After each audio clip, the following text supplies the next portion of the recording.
Hola, estamos hoy entonces con el tema de la absolución que el Tribunal Superior de Bogotá ha hecho contra el señor expresidente de Colombia, Álvaro Uribe Vélez, recordemos condenado en primera instancia por la juez Sandra Heredia, pero ahora los honorables magistrados de segunda instancia han decidido que el expresidente es inocente de lo que ya había sido condenado.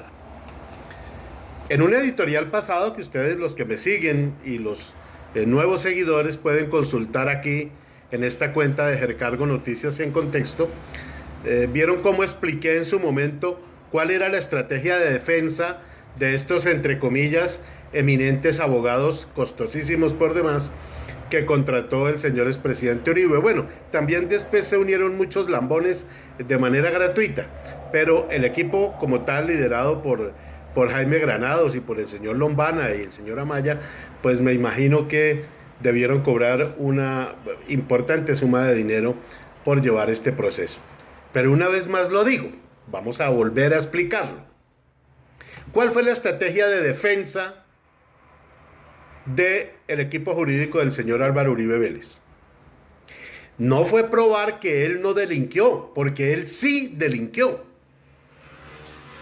Es clarísimo en las grabaciones que él le da la orden al abogado Cadena, le dice textualmente: proceda, doctor Diego. Y lo que el doctor Diego le está diciendo es que vayan a manipular y a sobornar un testigo. Eso es clarísimo, ese es el hecho, ese es incontrovertible. Lo que pasa es que somos un país, por un lado, santanderista, apegados a la minucia de la ley, y por el otro un país corrupto. Yo no estoy aseverando nada contra los miembros del tribunal.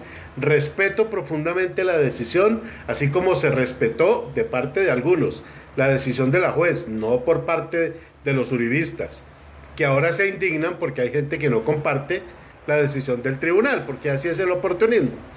Yo, desde el punto de vista jurídico y desde el punto de vista de un hombre respetuoso del Estado de Derecho, en que se ha constituido Colombia desde 1991, respeto la decisión del tribunal.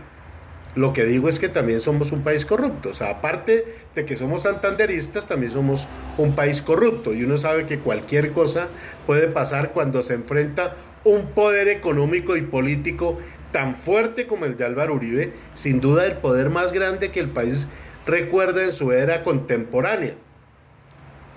Pues obviamente la gente entra a cavilar y es legítimo que cavile. Pero de mi parte no voy a hacer ninguna aseveración de la que no tenga prueba. Lo que sí voy a volver a explicar es qué fue lo que hizo el tribunal, por qué le dio la razón a la defensa, razón que la juez de primera instancia no dio, pero que finalmente los miembros del tribunal sí compraron, como dicen en el fútbol. Como era imposible poder demostrar que Uribe no había delinquido, se fueron por la minucia procesal. La minucia procesal es declarar como ilícitas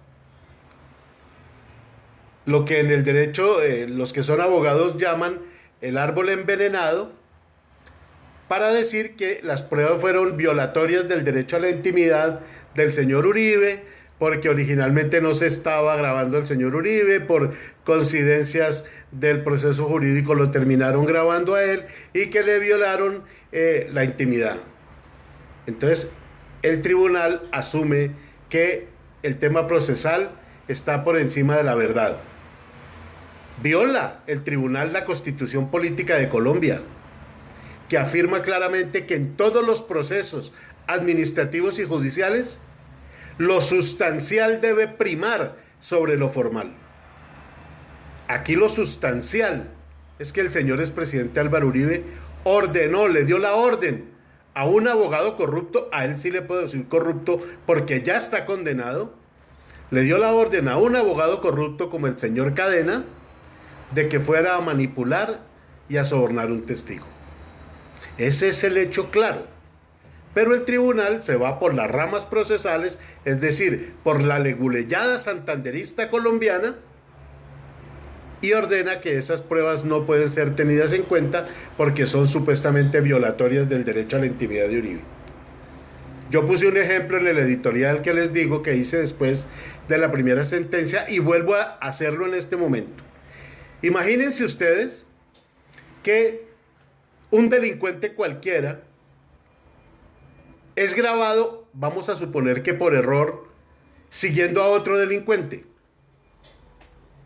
Y en esa declaración, ese delincuente, vamos a suponer que sea un terrorista, o vamos a suponer que es cualquier otro delincuente de esos delitos graves, se ponen de acuerdo para poner un carro bomba, o para secuestrar unas niñas y violarlas, o venderlas en la trata de personas. Yo les pregunto a ustedes, con base en ese planteamiento que hace el tribunal, tendrían que decir, no, la prueba es ilícita porque le están violando el derecho a la intimidad a ese pobre delincuente, a ese pobre terrorista. Entonces, no podemos tener en cuenta esa prueba porque no, le estamos violando el derecho a la intimidad a ese pobre hombre. Eso es lo que ha hecho el Tribunal Superior de Bogotá. El Tribunal Superior de Bogotá, con una evidencia de que el señor expresidente Álvaro Uribe sí le dio la orden al que decían que no era abogado, resultó que sí lo era, el señor Cadena, de ir a sobornar y a manipular un testigo, han decidido que no toman en cuenta esas grabaciones y por supuesto también se cayó entonces el fraude procesal que también se había hecho. Eso fue lo que volvió a ocurrir. La juez Heredia, la valiente juez Heredia, actuó como se lo dice la Constitución, las convenciones internacionales y la ley. Y es que lo sustancial debía primar sobre lo formal. El Tribunal Superior de Bogotá, con un salvamento de voto de una magistrada, a ese nos referiremos en otro editorial porque vale la pena, muy valiente también y muy fundamentado, pues decidió por mayoría que esas grabaciones que eran la prueba reina del delito no se tomaban en cuenta y al no tomarse en cuenta, entonces absolvieron al señor expresidente Álvaro Uribe de un delito que sí cometió, porque él sí cometió ese delito y en el curso del proceso quedó claro que él cometió ese delito. ¿Por qué razón entonces está libre el señor expresidente Uribe? Porque la historia de este país se llama impunidad. La raíz de todas nuestras violencias se llama impunidad. La raíz de todos los males sociales y culturales de nuestra patria se llama impunidad. Una vez más, la sensación del ciudadano del común es que el poder político y el poder económico le volvió a ganar el pulso a la justicia. Eso es lo más triste que estamos viviendo hoy en día. Finalmente digo que ahora el abogado de las víctimas, el doctor del Río, ha advertido que va a ir al proceso de casación. Tengamos mucho cuidado con eso. El recurso de casación es un recurso extraordinario. O sea, en este momento la absolución de Uribe es cosa juzgada, en términos procesales, en términos formales.